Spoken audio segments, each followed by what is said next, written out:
Baribir hovli uyi yaxshi-da. Ayniqsa hozirgi zamonda yer uylarning sharoiti etajdagidan ortiq bo'lsa ortiq, kami joyi yo'q. Shu deganingizga ham bitta hovli olmasammi deb yurgan obunachim aynan ko'rib turgan taklifimizni kvartira narxida olishingiz mumkin. Qurilishi hali tugatilmagan, to'g'ri, lekin chiroyli loyihalar pishiq ishdan asosiy skeletini ko'tarib qo'yishdi. Bu yerni tamomlab olsangiz Farg'onaning boy akalaridan bo'lib yuraverasiz-da, chunki 2 qavatli uni ustiga podvalli qilib solingan ekan. Maydoni salkam 4,5 sotixni egallagan. Proyektni 2 ta hol, 2 ta sanuzel, 8 ta xonaga moslashgan.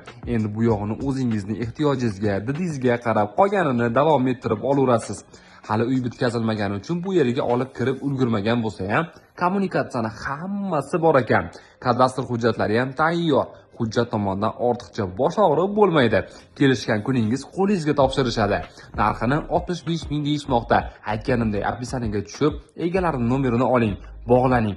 Ajabmas, yil oxirigacha bitkazib yuborsangiz, qolganini ham. Manzilni aytib ketay endi. Farg'ona shahar, Shodiyona MFY, Barhayot ko'chasida joylashgan. O'zimga moslab olsam bo'ladigan katta, keng xonadon chiqib qolsaydi deb yurgan tanishlarga videoni jo'natib qo'ying. O'zbekning nimasi yaxshi? Aylanib